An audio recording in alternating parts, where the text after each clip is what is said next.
Thanks, everybody. Good evening. My name is Morris. I am the creative director at Waka Waka Studios, as well as a documentary filmmaker and the facilitator of tonight's event with Communication Leadership Consultancy at the University of Washington. On behalf of CommLead, I'd like to welcome you to our student-run speaker series. Our topic tonight is live streaming. We are going to talk about how to pivot from in-person events to virtual ones. We are very glad to welcome Frost Keaton, Richard McLean, Yvette Moy, and Molly Mandeltort, all here to share their experiences with us. And we're very excited to have you joining us for this conversation. Before we jump in, I just have a couple of quick announcements.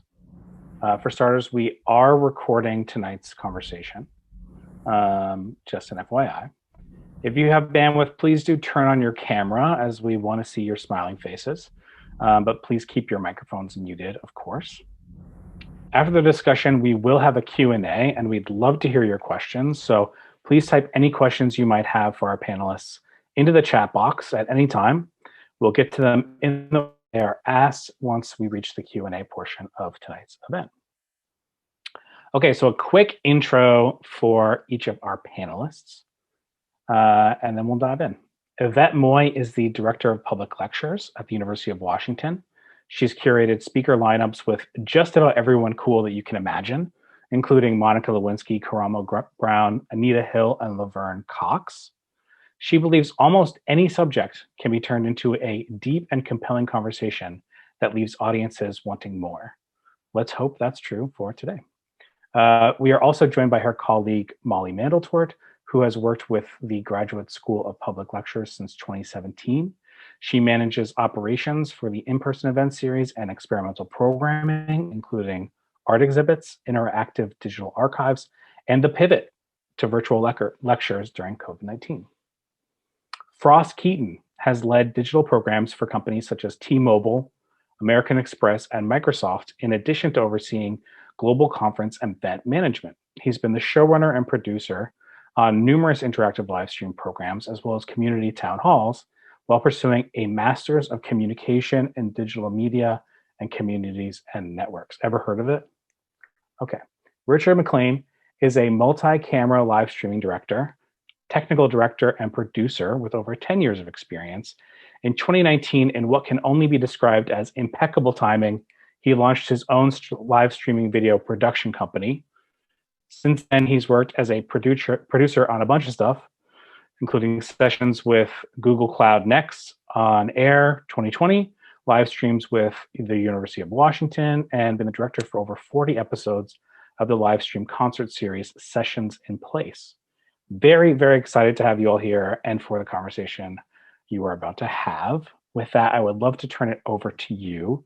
I thought we could start with Yvette and Molly and have you guys take us back to last year, a little bit before last year, February, March, and that transition from the Office of Public Lectures going from in-person to virtual. How did that come about?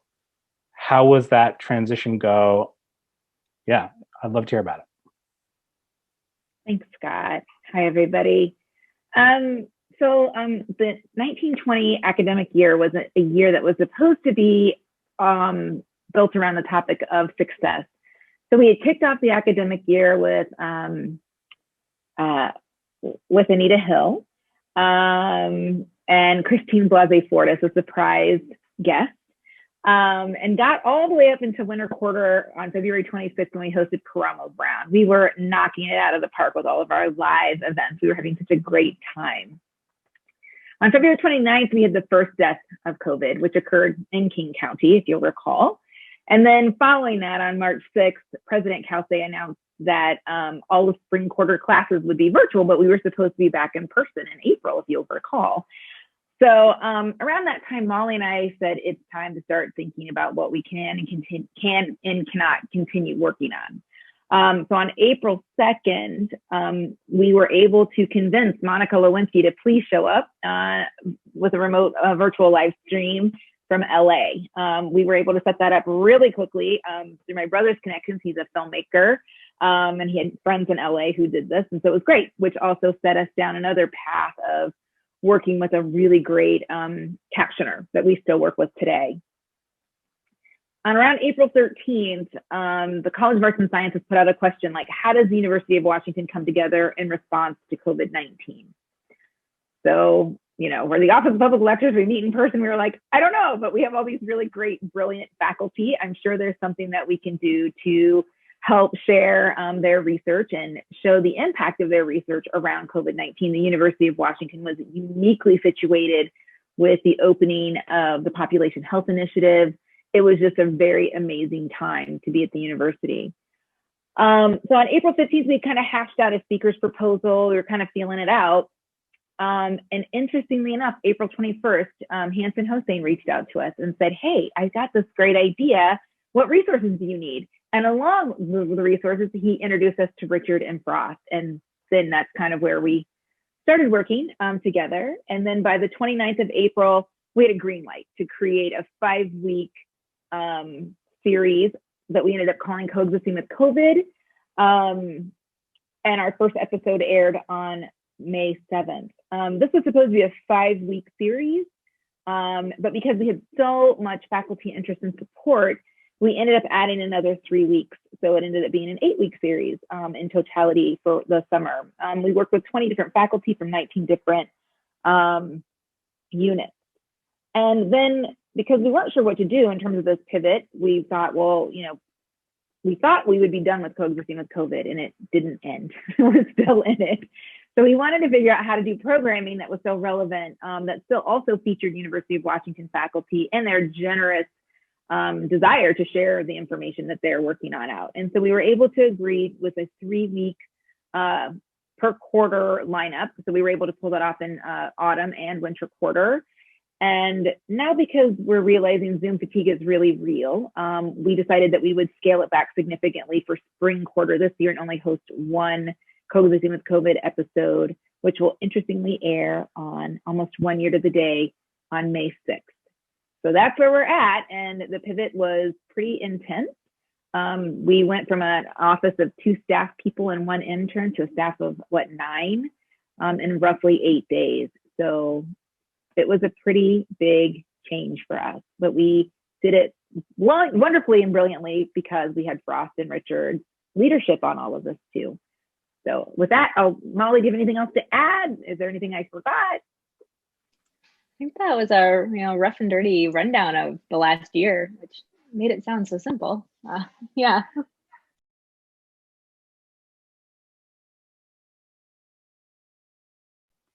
So maybe Frost and Richard, do you guys want to talk a little bit about some of the technology that we took on and jumped into pretty fast, and how you had to teach us as well as everybody that we work with? Yeah, it might be kind of interesting too is before we touch on the technology aspect of it, I can kind of let you know a little bit about the behind the scenes, what was happening with CommLead at about that same time, which sort of coincided with what Yvette was talking about, because this has to do also with the partnership program that we have at CommLead, as well as this is when the CommLead consultancy initiative was really kind of taking off. It was all sort of happening about the same time, so it was very just a kind of a crazy time. But at that point, kind of like beginning of 2020, we were there was a partner program that I was involved with called for the Center for an Informed Public. We were working with them to put on a series of events that were going to go across the state. So we were literally going to go to like Spokane, to Tri-Cities, to I think Bellingham, I can't remember the exact, or maybe Olympia, I can't remember the exact cities. We were literally planning this out, like getting hotel reservations, figuring out our transportation needs and everything like that. And that's when COVID literally started to blow up, like as Yvette said, right in King County, of course. So we were in the process of making hotel reservations and then thinking, wait a second, this is sounding like it's, kind of is this going to happen? Are we really going to do this? We're really going to have this big auditorium of, hundreds of people being in there. And it was to think back, like now in retrospect, it was kind of crazy that we were even, questioning that we would even consider it. But it was just at that time it was literally a kind of a day by day, minute by minute decision-making factor. And so from the CommLead perspective, just as to kind of parallel where Yvette was talking about with where she and the Office of Public Lectures were at, we were also talking about pivoting that, statewide event and thinking like, we should put this online. What if we just live stream this? I mean, we are communication leadership, so we are, this is what we do. We, are at the forefront of communications. So why not go and pivot everything live stream? So we did it in a matter of, I forgot exactly the time frame, but it was just like a couple of weeks, a week maybe or something. We took our entire program and, with the collaboration and partnership, obviously, of the Center for an Informed Public, and completely pivoted. Yep, I see people nodding. Okay, so this is a little behind the scenes of the first coexisting episode. You can see it's a very makeshift little room up in the comm building. There's Hanson, and there's Frost and Hanson. And then here's some of the gear I was using. This little thing here with the buttons here on the left, that's a video switcher.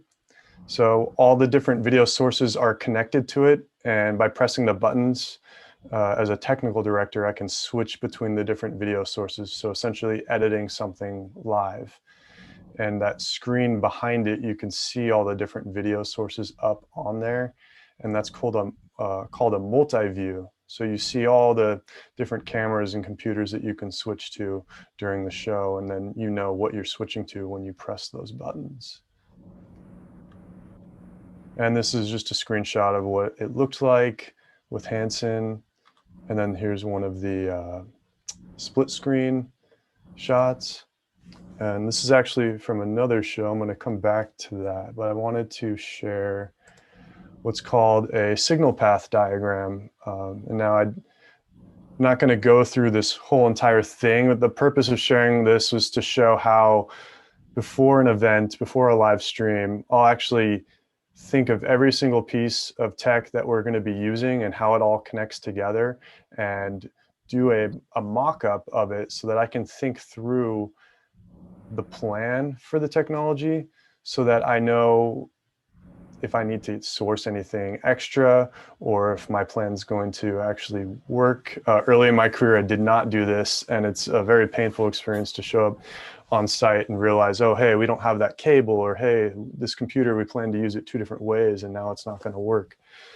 And this is a good way to plan redundancies, like particularly for this project, we had what's called an encoder.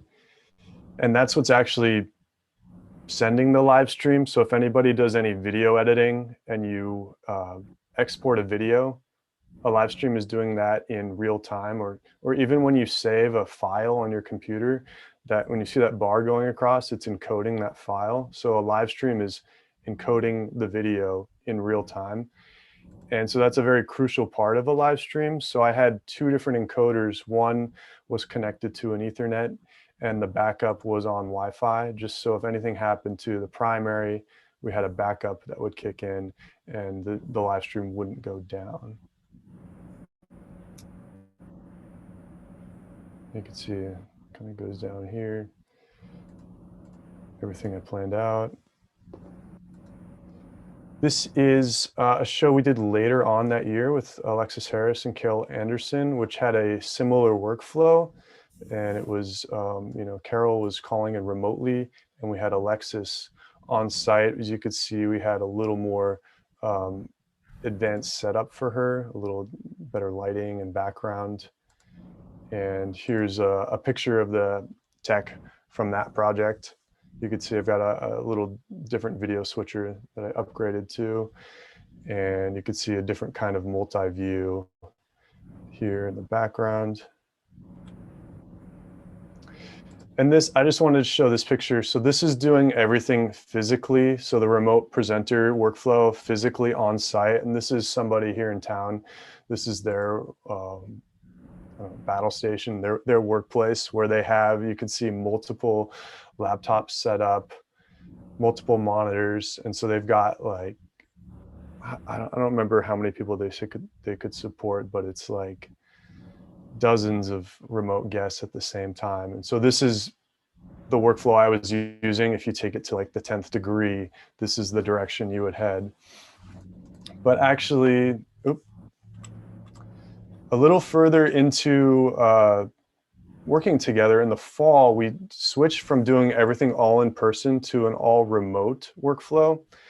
And this is the first project that we did this on with Joy Harjo. And I used a workflow that I had picked up from some of the work I did with Google last year and another company called Hovercast, where I worked with them and we were doing projects that were all cloud-based on virtual computers. So this is a screenshot of the Google Cloud virtual machine compute engine platform. And then this is a screenshot of it showing up in an application called Parsec.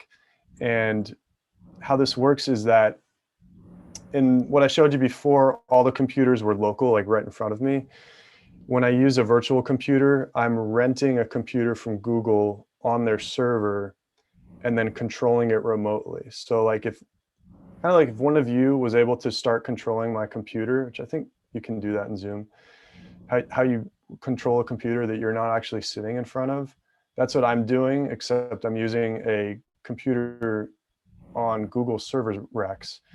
And I can easily scale it up to become more powerful if I need to. And the reason I do this is it's a lot more redundant. There's a lot more redundancy in that my internet at home can go down, but that won't affect the live stream. It just affects my ability to control it until I can get my internet back. And this is AWS. Amazon has a similar service called EC2, and I have one up on Amazon as well. So it's my form of redundancy is having one on Google and one on AWS. So if for whatever reason Google went down, I'd still have Amazon available. And see, I only have one right now. The goal is to build out more, a fleet of them, but one works for what I need right now. And then you could see in the middle left, that's the AWS computer appearing when I turn it on. And then this is just a screenshot of me operating a software called VMX Pro on that virtual computer. And you could see I called in remotely. And this is a call manager using a service in VMix called VMX Call. So you could see I get some stats on the video quality and the bit rate. And so I get a sense of their internet connection. This green color around the call, that'll turn yellow if it's an okay connection, and it'll turn red if it's a bad connection. And this is the VMX Call page. So when someone logs in, this is what they see. We give them a password so that they can log in, which is just a string of numbers. And then once you log in, you could see whatever is live in the show, or actually, I can actually choose whatever I want to show them, but I typically will send them the image that's actually being live streamed so they can know what's being live streamed. And so this is an example of like the title card. And then this is an example of me. And if it was Hanson and Priya, they would see that each other were both live. And that's what I have. It was a really, like, there's a lot more to this. So I just wanted to give like a brief overview to the tech that's involved.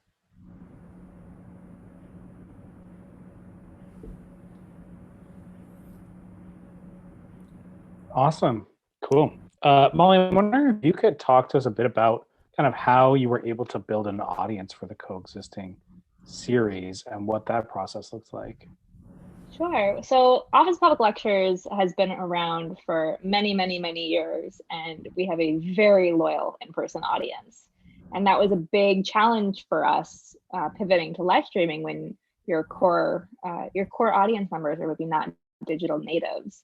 And so this was something that we thought a lot about. Like, will these people that have been coming to lectures year after year, will they follow us online? And so we ended up sending out to our regular email list, which is about, I think it started at 16,000 names, and now it's around 40, because we've had so many new people join. So we reached out to everyone that had gone to a lecture in the past 3 years.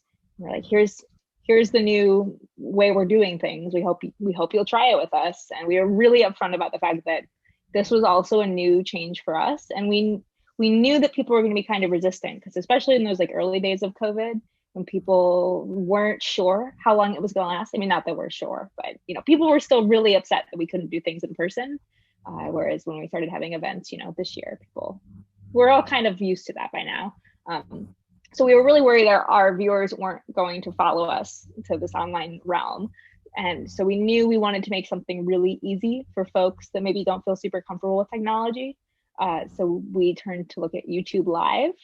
And then we were like, well, if we're going to have folks register and follow us to YouTube, like, how do we capture new audience members? So we ended up simulcasting to Facebook Live as well. And that, you know, we collect the registration information for anyone that, you know, gets a digital ticket, and they're sent to the YouTube page. But you can also you know, as long as the algorithm is friendly, you can stumble upon our lectures on Facebook.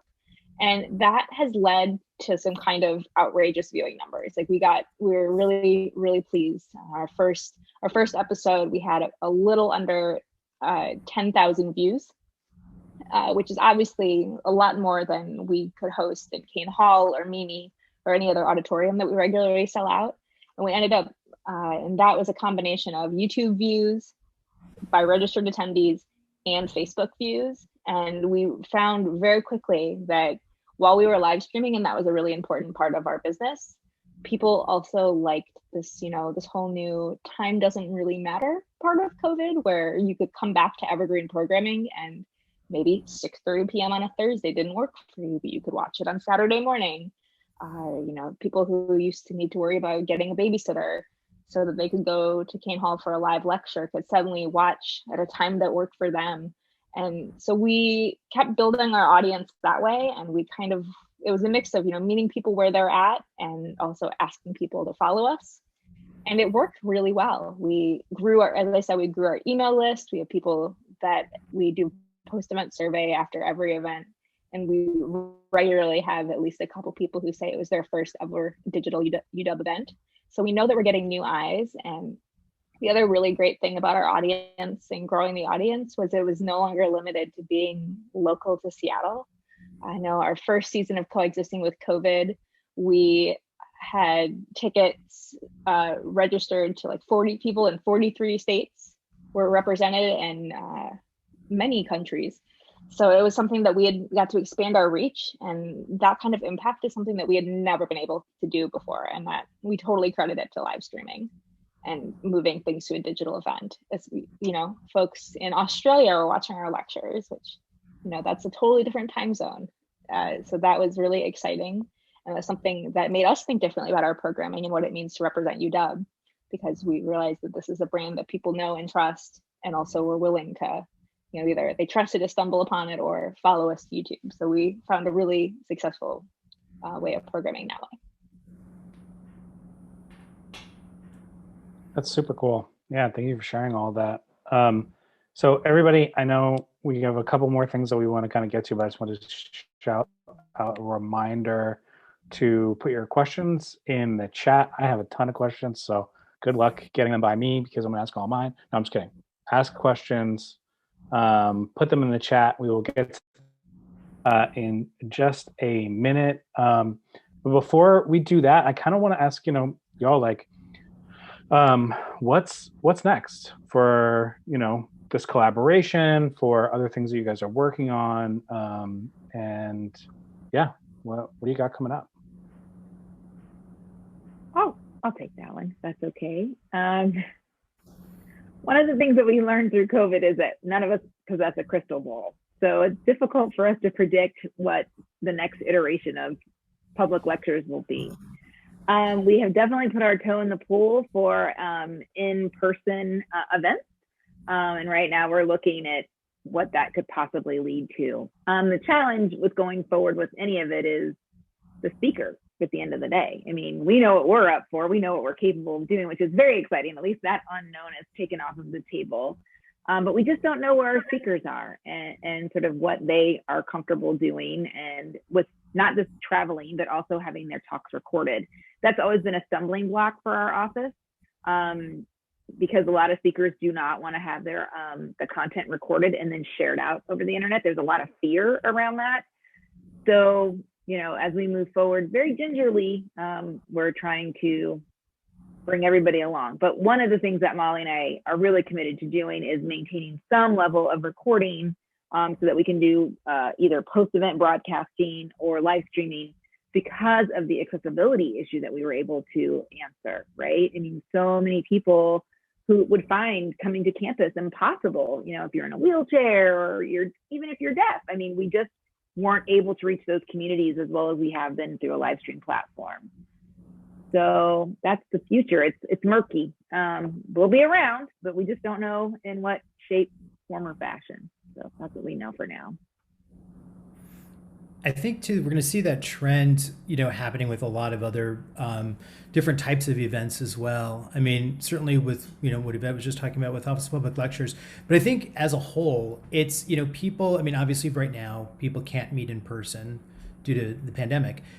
As, you know, we can start to open things up again in the future, and, you know, if and when that comes at some, you know, later point, I don't think it's going to be like necessarily an on-off switch. It's not going to be something where it's like we're going to go just solely back to, you know, only in-person events. Like Yvette was talking about, I think there's going to be some sort of a hybrid. I mean, there's definitely a need always for people to meet in person. I mean, that's just a human connection. That's just a human need that we all have as social creatures.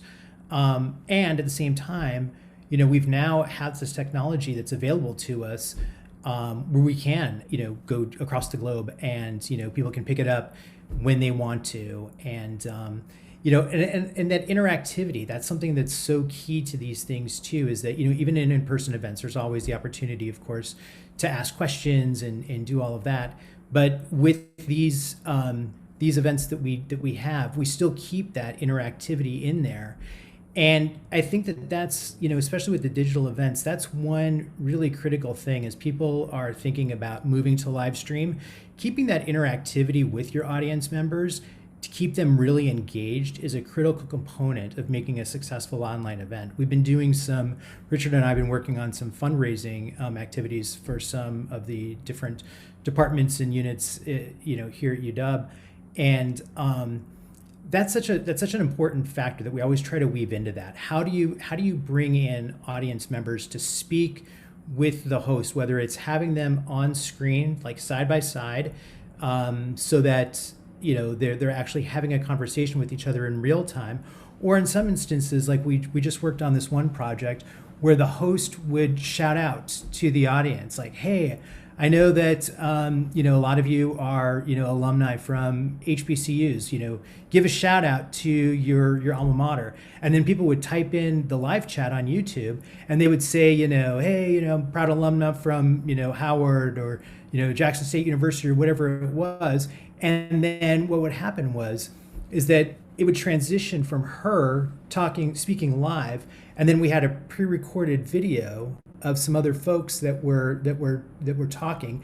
And in the background, what we would do is take those chats that were happening in that live chat window on YouTube and feed them to her so that she could work them into her script, so that when she came back live, she could say, this is awesome. We had so-and-so from this university and so from that university. And that's such a critical way to keep the audience engaged. And those are the types of things, you know, as we start to transition into some sort of hybrid, whatever that's going to look like, keeping that audience engagement, I think, is really key for people to keep in mind as you're planning out your, you know, digital events.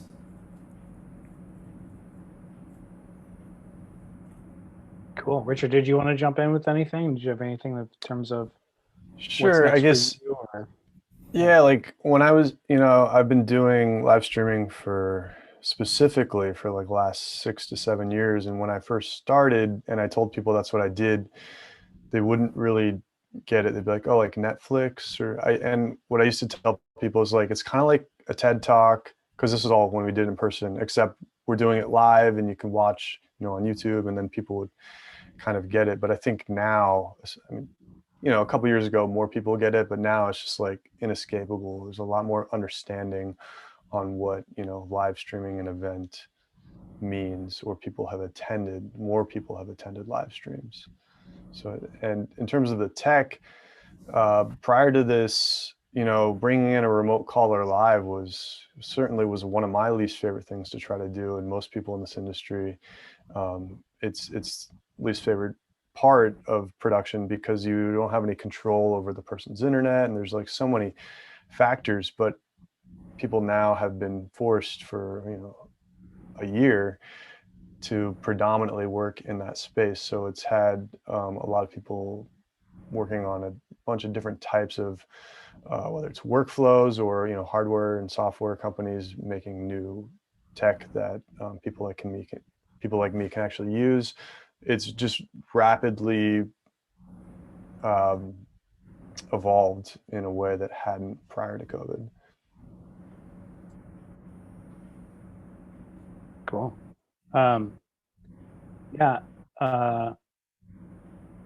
Susan's dropped a question, which is, she says, Frost, I know you do a lot of the production side of live streaming. Can you talk a little bit about that? And Richard, what skills do you think people would need to be proficient at live streaming? Yeah, one of the things, as far as some of the work, on the producing end of it, again, relate that back to the Coexisting with COVID-19 series that we're all, working on, produced by the, Office of Public Lectures. And so Hanson is the host of that, the moderator for that series. And that's really, it's been such an interesting series to work on. It's all originally produced. As Yvette was saying, it was, started out with just a few, and it was going to be was 3, and then it went to 5, then it went to 8. It's just and now it's still happening. A year later, we're still producing these events. But what's really interesting about it is that we'll get the guests. Yvette and Molly will work with them to get the guests on there, and they come up with a topic, whether it's going to be like art in the time of COVID, or talking about children and COVID, all different topics. So every episode revolves around a different topic, and then the faculty guests or the external guests that we've had will all talk about that specific topic.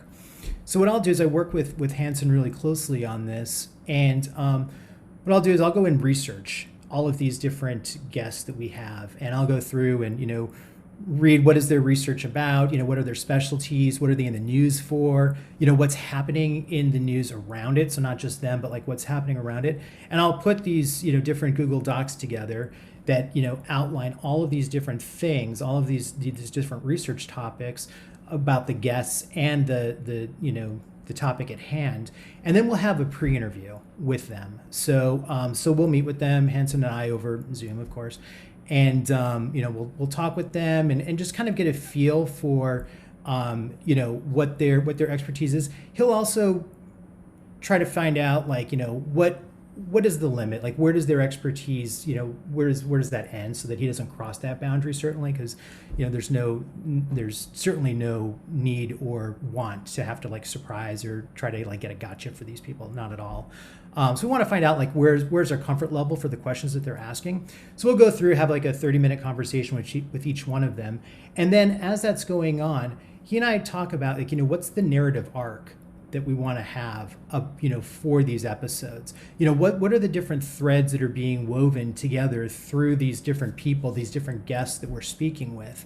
And he and I will go back and forth, kind of bouncing some different ideas around. And some of these things are so timely too, especially when it came out about vaccines and just the rates of, what's happening with the CDC, and back with our former president, with what was going on with that. How we would discuss these things and talk about that. So we talk about a narrative arc, and what is that we want to kind of have the conversation kind of go. Of course, it's all very it's not scripted. He will send them some sample questions, and always will say these are not necessarily the questions that are going to be asked. This is just kind of a sample of where it's going to go. And depending upon who answers what and how they answer, that will, take the conversation in different ways. So then what I'll do is I will create a run of show that will go through, what are the different sort of transition points for all of these different guests, and how are we going to, you know, from a kind of like the graphical standpoint too. We work with a very talented and wonderful graphic designer with the Office of Public Lectures. Her name is Jessie, and she's just amazing. So she'll create all the graphics for us, and then we have these transitions that happen, like Richard showed you in those points. Then I'll, you know, set up the page on YouTube, set up the page on Facebook, and also get some of the cross-posting partners too. So we'll also figure out what are those other departments and organizations within UW and also outside of UW that would be interested in this. And we'll reach out to them to say, you know, to ask them, hey, would you be interested in cross-posting this on your Facebook page? Assuming they say yes, of course, then I'll establish that cross-posting connection on Facebook so that once the stream happens, it will be automatic. I mean, it was like as we hit, you know, go live on our Facebook page, it automatically goes live like exponentially, which goes to what Molly was talking about as far as, you know, broadening the reach of this. And then I will, you know, have certain call outs to Richard as, you know, things are going on, so that we'll be in constant communication with each other, whether it's when we were at CMU 244, that little makeshift studio, we would just, you know, obviously talk to each other with Susan and Roger, who were there also back in the early days, which it was really fun having them be a part of that also. And then now now that we're remote, we just talk via Slack or text or whatever it might be.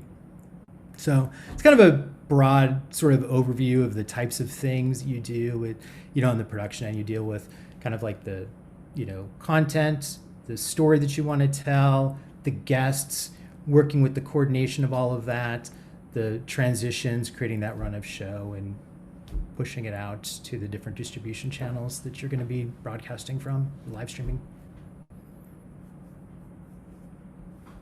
Sweet, thanks, Frost.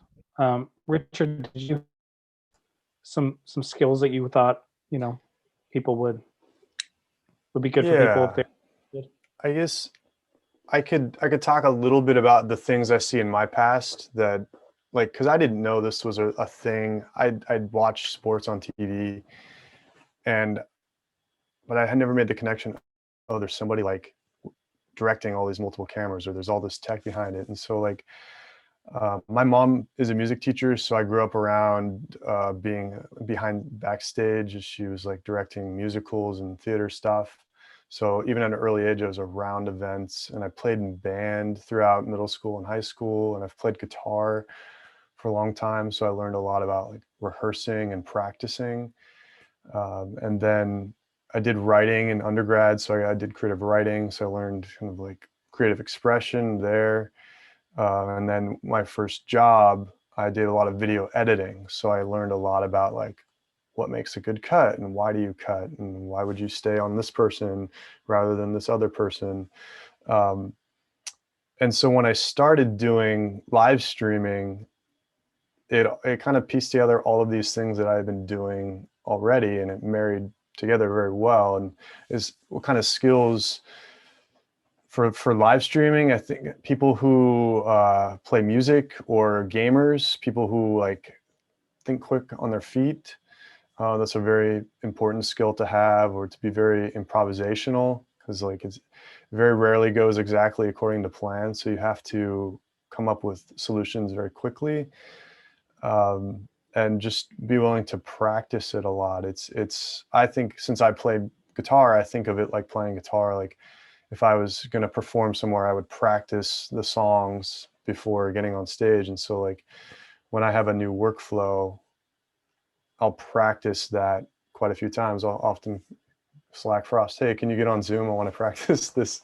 thing. And we'll go through it a few times before implementing it. So that's kind of more of a broad approach to the kind of skills. And then obviously there's a lot of like technical skills, but kind of along with like the CommLead philosophy, that stuff comes just by learning and finding a mentor, or like going on YouTube and watching videos. But kind of like the overarching skills is more intuitive and improvisational. And I also want to add, I mean, the way that Frost described his role as a producer, it sounds so organized and so meticulous. And, you probably 80% of the time it is. But the thing that Frost hasn't told you, and he's such a humble person, is that Frost is like our sticky situation guy. Like things are falling apart, Molly and I are like, we don't know what's going on. We're like, what is happening? Why is this person's camera down? What's happening? And Frost is the one that has to step in and be the voice of reason for everything. He keeps us all going in the right direction. He also developed, I don't know if you know this, but Dr. Ruth developed a big crush on Frost, which was really important because, 92 years old, she's still got it. And she's definitely like in the game with the guys, which was brilliant because had we not had this wonderful relationship with Dr. Ruth, when Dr. Pepper Schwartz's camera went down and Frost had to get in and actually ask the questions to Dr. Ruth that were on a subject, let's be very clear, that most of us are pretty uncomfortable with, Frost knocked it out of the park. And then when Dr. Ruth says, hey, if you have any more questions about vibrators, ask Frost, you have to understand that we all almost fell out of our seats. Like Frost was gracious and lovely and didn't miss a beat. So yeah, he wrote really great, like runs of show, but let me tell you, call Frost if you need a question about vibrators because he's your guy. He's your go-to apparently. That's a great segue because the rest of our questions are about vibrators. So Frost, if you could just, I'm teasing. Okay. Roger, I see your question. I do want to kind of bring Yvette and Molly back in just to talk about the talent acquisition. I think this is something that you guys do, whether it's a live stream or in person, but how do you get these incredible guests like Dr. Ruth? Oh, this is where I have to rip the Band-Aid off, you guys. We have a really big budget that we work with. And the money that we have is all endowed money. It's not state money, just so we're clear. So this money was gifted to the university for the very purpose of bringing speakers to give lectures. So that's a big part of how we do what we do when we're talking about, Anita Hill or Cromwell Brown. As much as I'd like to say they're my best friends and I call them, and we're not. It's a contract and you got to understand contract negotiation to make it happen. However, with coexisting with COVID, cynicism aside and money aside, we were really in a fortunate position to, one, be a trusted resource for an external face of the University of Washington and a trusted resource. So faculty, who are generally pretty generous people to begin with, were extremely generous in this moment and really stepped up to the plate to really help us out. So it wasn't hard to find people. If anything, it was hard saying no. And that's why we ended up growing it through more weeks. But yeah, that's kind of how it gets done. That's how the sausage gets made. Not very sexy, I admit, but it is something that is amazing with, if you like, a lot of it is like us tracking down people. Like we're very good at finding you on the internet and your contact information, but it is amazing what people will say yes to if you ask, and then they find out you're going to pay them. And that's like even makes it even easier. I will say that getting folks to agree to live stream is a very different ballgame than getting people to agree to give an in-person event, because so many speakers really, it's that engagement with the audience really feeds how they present. And I think it's very daunting to be like, what do you mean I'm going to be alone in my room talking to a screen and not have any of that audience energy, or that how it feels just when everyone's all like that hush when you turn the lights down and suddenly everyone like gets really quiet. And I think that really inspires a lot of people. And so there was a little hesitation for folks to make that jump to live streaming. I we were really fortunate with our first live stream. Monica Lewinsky was pretty game for it. And I think especially with coexisting with COVID, once we had done a few episodes and faculty saw that we were going to make them look good and make it easy and make it fun, they kind of lined up. It was a really nice situation. But the live stream environment is so different that I do think for a lot of speakers, there's a little almost like stage fright. Because especially when we're dealing with, celebrities or academic celebrities, especially in the academic field, teaching is a very interactive experience, and you feel comfortable if you're a faculty giving a lecture, but maybe a live stream just feels out of your comfort zone. And that's really something that we had to make sure folks knew we were going to take care of them. And then having Frost and Richard be there to be like, no, we made all the technology easy for you. that was a huge selling point that really helped, I think, was letting folks know that you were there as a resource. We've got a few more minutes. And yeah, I see Roger's question about kind of briefly walking us through planning for a live stream event and kind of what needs to be done afterwards. And I kind of like is in line with some things I was curious about, because y'all seem like very calm people. And live streaming to me is like, I typically direct video shoots where we are taking the footage and either executing a script that we've already done or building a story out from it afterwards. And I've directed a few live streams, and I've talked to Richard about this, and I felt like I needed to go to the hospital immediately afterwards for each of them, because I was just, my stress levels are just so high, just, is this camera going to stay on? Is this, all these types of things. So I was curious to hear, we've now done a love story with Frost and Dr. Ruth. I was curious to hear, and if there are any horror stories that you could share, and kind of how you were able to save the day. I'm guessing that planning, Richard, has a lot to do with that.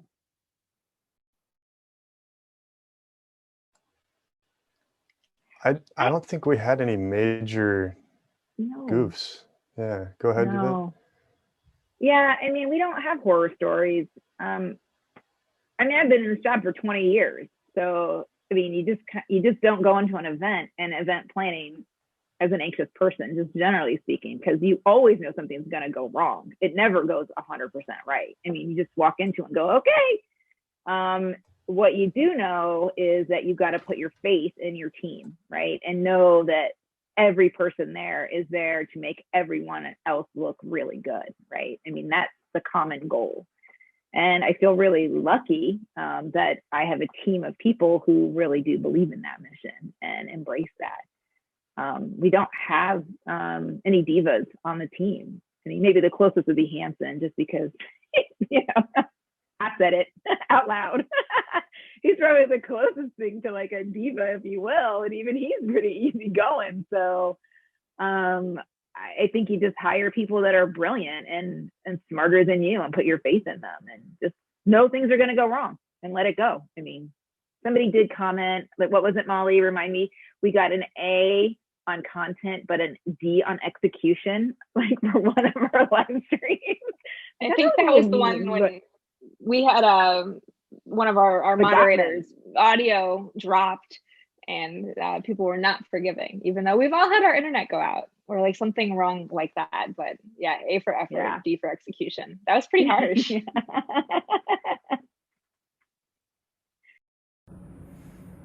That's where you have to have your improv skills.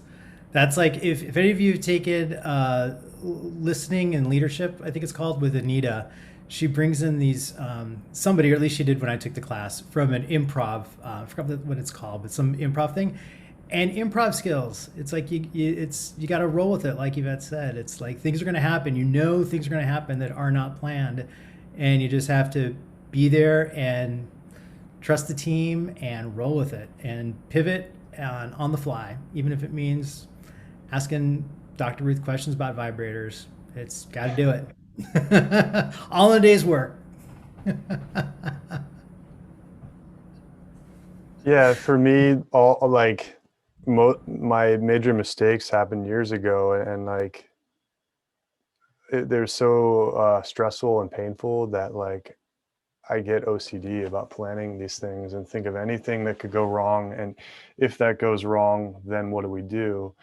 And some projects I'm better than others, but the goal is like, okay, if I set it up so if that goes wrong, then I press this button and the backup starts, and like that's how I reduce the stress. But I still, before every event, my heart rate goes up and I get a little adrenaline rush, and but that's part of the fun. And then a meeting on the account, the Zoom account that you're on, starts and kicks everybody off, and then you just figure it out, right? Right. Well, I feel like we don't have any other questions, so I feel like we're getting down to it. If there's any last things that anybody wants to share super open here. This has been really, really fun and a really great way to spend an hour. So thank you all for being here. Yeah, last words.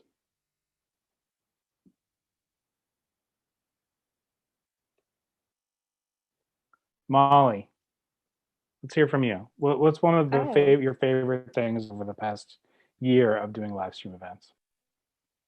It's been, I mean, one of the most fun parts about this job is getting to meet interesting people and get to, share their ideas with the public. We're really fortunate in how our funding is set up, is that most of our events are free. And it's just really exciting. Like, yes, sometimes you get feedback that people are a little cranky about, but for just as 5 times as many things are people being like, I never knew about this person before. I'm so happy I got to sit and learn from them. Or folks asking for follow-up bibliographies and things that it's really exciting getting to share that. So I think that's been really something I find really inspiring about doing live streams is you have a bigger audience for the work we're doing, and that's really fun. Cool. I guess we will close it out there. Yvette, Molly, Richard, Frost, thank you so much for sharing all of these insights. Everyone else, thank you for joining us on behalf of CommLead. We are very excited that you were able to do that. And yeah, have a great weekend, everyone.